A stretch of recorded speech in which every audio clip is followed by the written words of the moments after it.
Hey, Helen. Hi, Rob. It's the end of week 6. We've made it thus far for term 3. Amazing. And it's been quite a bumpy ride this term. This never knowing is just, but we're getting the holiday, all 5 days of it. Woohoo! Yeah, no, thank goodness. I think there would have been a riot if we hadn't got that. No, we definitely need those little 5 days. Thank you very much. Yeah, no, totally. What are we doing today, Rob?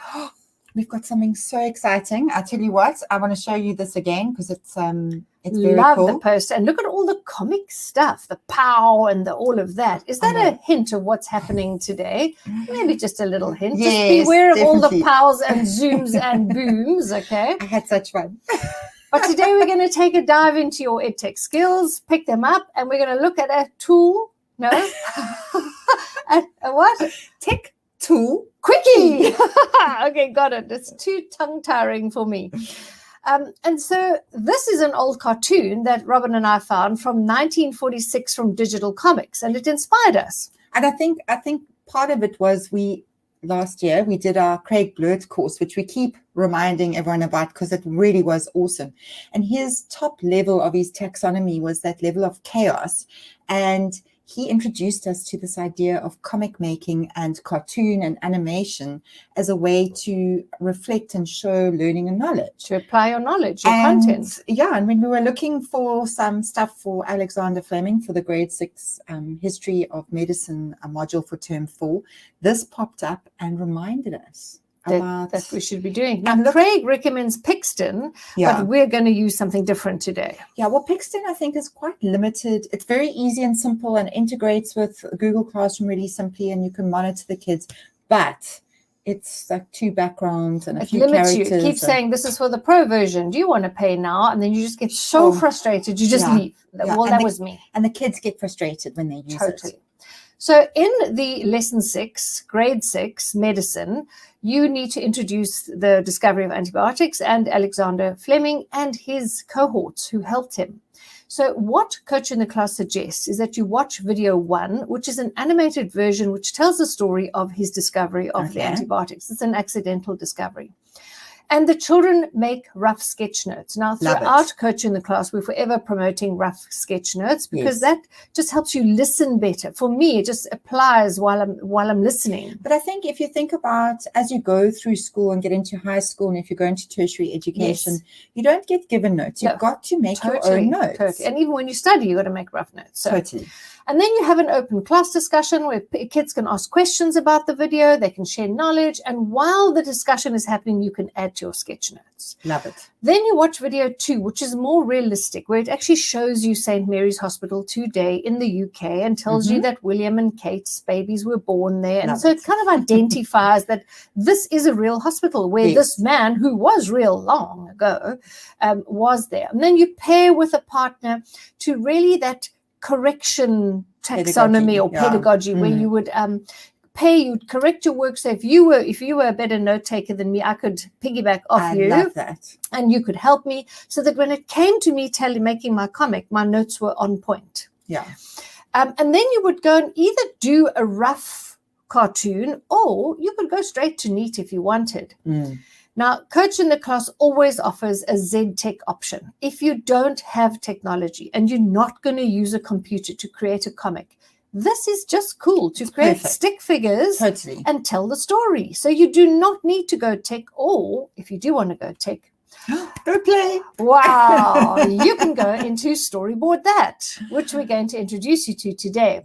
And so in this storyboard that we have Alexander Fleming, and they offer you old-fashioned characters. He looks a little bit like Albert Einstein with a haircut.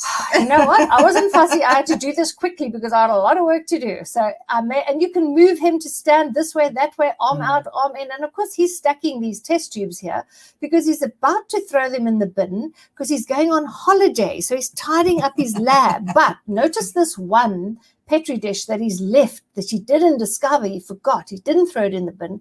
And when he gets back from his holiday, all of the stuff is in the bin, except the one Petri dish, which he discovers something, mold has blown in from the window and it has killed the bacteria, and this is the discovery.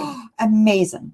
And can you see how his back can face you? And there wasn't a background for a hospital. So this is actually an office that you just modify. And who really cares? I love the fact that you've had to be flexible in your thinking and adapt and sort Creative of look thinking. what could work in the situation to tell the story. Totally. I love totally. And so that was the final comic story telling the whole discovery of penicillin at St. Mary's and the whole story right down to World War II. And you can see here that he's how beneficial it was for the World War II and the soldiers there. And the fact that he's got his collaborators there from Oxford University. Yes, there are all those guys. And that reminds you. And there's that little test tube to remind you of what really happened. Okay? Yeah. Now, if you're finding storyboard that maybe you're thinking it's too much and it's overwhelming, you can, of course, go into your Canva for Education account. Canva for Education is free for educators. There's a little process that you go through, but then you can actually make you can assign these kind of tasks to your class via Google Classroom, and they can create their own comics from Canva. Canva also offers it. But we do love this. I enjoyed this one. I tried both and I preferred this one. I found it easier, although I love Canva. I think it's because it's specifically for... Yes. And then lastly, the thing I really loved about this is the amazing assessment opportunity that this presents itself. I mean, if you think about all the information that the kids have had to take in, they haven't had to write an essay or fill in the missing words or do anything like that, but they have had to show their understanding of the story, the order of it, who was there. They're never going to forget this. No, never, because there's the little Petri dish, and you know how your mind remembers pictures so much better. Totally. And the little war picture, they're going to remember that. Totally. And you could mark this and give it for an assessment, or what I really also thought about was that you don't always find good or engaging sources when you want to do like a formal test or an exam. As a teacher, you could construct use it as your comprehension type thing. So you construct your own comic strip and then questions that go with it. And I mean, who doesn't want to have this as your source? Wonderful. I love it. Brilliant idea. So this is the program, storyboard that. And as you can see, it's quite simple in that it offers you scenes. So because we clicked on scenes, is there entertainment? Is it a town? I think I used work for mine. And you can see classical homes. I do think there's also something about fairy tales. Then you could do characters. Mythical and futuristic. Yes, you see, I remember that. And then you would do the characters and shapes and all sorts of things. And in here, say you're wanting a tree, you simply type tree. But let's go play. Okay, I think so. I had enough of this. So let's go play. I'm going to go full screen, so you're not going to see Helen and I for a bit. And here you would go. So you would type in storyboard that, and you'd go in, as we always go in with our Google account. Ours is going to go in with our Coach in the Class account. Here we are, Coach in the Class. And so it's pretty straightforward. Totally. Always going with Google because it just remembers everything. It's so easy. Yeah. And here is the Alexander Fleming board that I've made. But remember, today I want to start a new storyboard.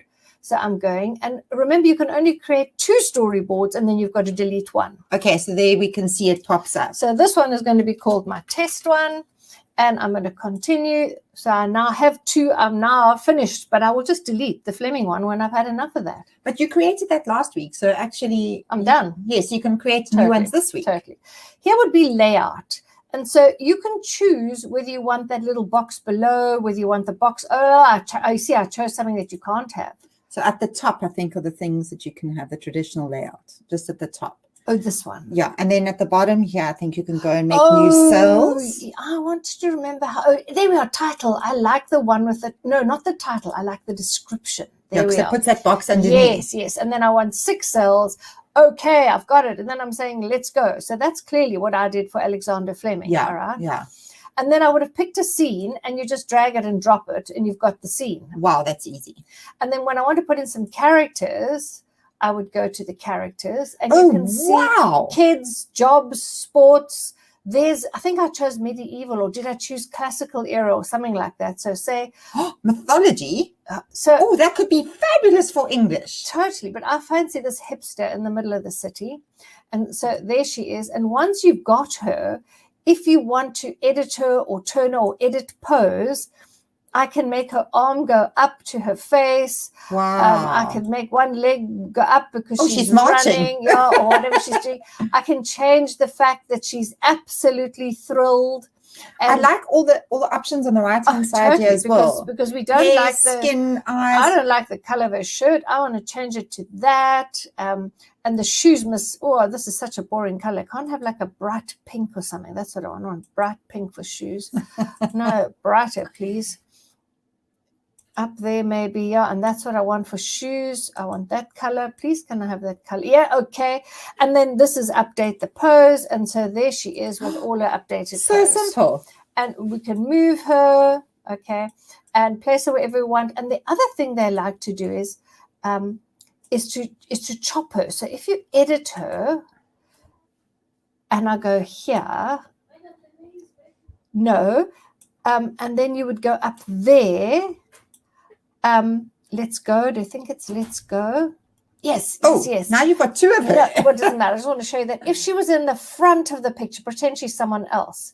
She's there and she's there. Do you see what I mean? Yeah. And then she would be someone else. Oh, so you can create perspective. Yes. So actually, I don't want her anymore because she's spoiling my picture. I want her. She's watching her. And what about speech bubbles? Oh, definitely. So we can go to textables. Textables. Yep. Is that it? Yeah. Yep. Yay! And so she's saying something to her, okay, and they're talking to each other. I love this. And you see how quickly it can go. And then I would click in here and I'd say, these two girls, oopsie, sorry, wrong place. Let's try that again. What did I do wrong? I might need to be near. These two girls are off to shopping somewhere in town and da-da-da-da-da. And it's just going to give me all Your the typing skills are fabulous, Helen. Don't want to waste time, all right? Basically, you're just going to have fun. But it's fun with a purpose. Yes. I love this. And then there's copy cells, so that if they're going to decide that they're going to this shop and that shop, you can literally copy this over here. Okay. And then change them, make them face the other way. So if you edit her, where does it say where you edit pose? Where she actually now going to face this way, okay? Update, because she's actually talking to her. I really love this. And you know what? We've used it in science or history, to tell a story. But imagine your Afrikaans class now. Kids are going to love Afrikaans. And then put lovely little simple sentences in here. Hey, I love it. If you have to do 2 sentences per picture, you're going to have 2, 4, 6, 8, 10, 12 Afrikaans sentences.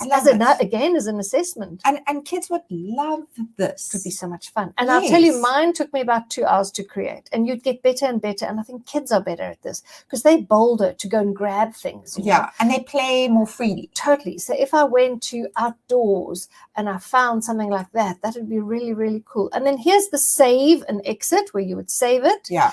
And if for some reason you struggle to print it or download it or whatever, just screenshot it. Yeah. But remember, going your Shift Windows S and wrap it over here, copy it, and screenshot it. Love it. And then you've got it. Now, the other huge advantage that Sam Carey will tell you that we can load this into a learning management system, and you could actually set this template to your class. You could give them certain pictures. You could even give them the text if you wanted to, or some of the text. You know, I'm just thinking if you gave them questions, leading questions. Not just that, if you gave them the for Afrikaans, if you gave them the sentences underneath and they had to put it into direct how speech. Cool is that? And you're learning that all the time. I love it. Okay, that's a good idea. Okay. So let's quickly go and look at Sam Carey, who tells you how to work it from your LMS. To using that tech. Okay, so let's say you're ready to import your students into Storyboard That. What you're going to do is go up to My Classes, click Add Classes and Invite Students. Here you're going to create a new class that you want to add. Click OK Next Step. Select how students are going to sign in, either with Google, with Microsoft, or you can manually enter usernames or passwords. Here, I'm going to be given some options for how I want to share the sign up link. So what I do is I click copy sign up link so that I can share the URL with my students. I can select specifically which class I want to send students into if I have multiple periods or different classes. So here I'm going to select test class. That will create a link that I can now put on Google Classroom. Students will click on that link. It will take them directly into the portal for Storyboard That, and then I can create assignments that I'm going to assign directly to the students that are in that particular class. The next thing that I'm going to show you is how you can set up a template. I'm actually going to start by going up to create a storyboard. And here I'm going to see the basic storyboard template that students would also see if you did not pre-create. Is now going to set a template up in that LMS, whether it be Google Classroom, and give it to his children, which is such an amazing thing that we can do with this program. So I really hope that people go and look at this program. It is so awesome. How's that boom? And then here is the Sam Carey link for that video that we've just used. And then this lady, Jen Johnson, also gives you, which I would play this to the children. It's a lovely introductory with ideas on how to make the characters backs face you, sides face you, how to cut them in half. Yeah. And she also tells you what your limitations are for the freebie version. Okay. And so you need to know you can only store 2 storyboards, which is absolutely cool because you copy it, move on. I love it. I absolutely love it. So Helen, I just think this tool is one of those ones that is so simple to use for Creative, the kids, fun, engaging. It's used, and it could literally be used for maths to explain a concept in maths. Totally. Imagine if you had to have this thing about explaining. But it's anything. fun. It's fun. Yes. So it would take something like writing sentences on, Yes. I don't know what your Afrikaans topic is, and creating it into a comic. How cool would that be? And then you could print the comic books and share them around the class and read each other's comments, and we're all having Or make fun. a class storybook. Or, this term we've all written those English stories for the Department of Education. Yes. You could turn, for example, the grade 6s who are doing fairy tales, you could turn your story that you wrote in term 3, in term 4, into a comic. And you could create a whole comic book of stories. Fabulous. I mean, this whole concept of chaos, because it does feel like you're not having complete control over the situation here, but it's what kids love. It is. So we hope we've introduced a new tech tool that you can use quickly in your classroom. I love it. Helen, we'll be back soon with something else exciting. And don't forget to go and visit our modules on Thinkific, because the new term 4 modules are rolling being loaded. out. So they are being loaded up. Medicine's definitely there. Grade 4s, get happy because there's stuff for you there too. We'll see you soon. Have a lovely weekend.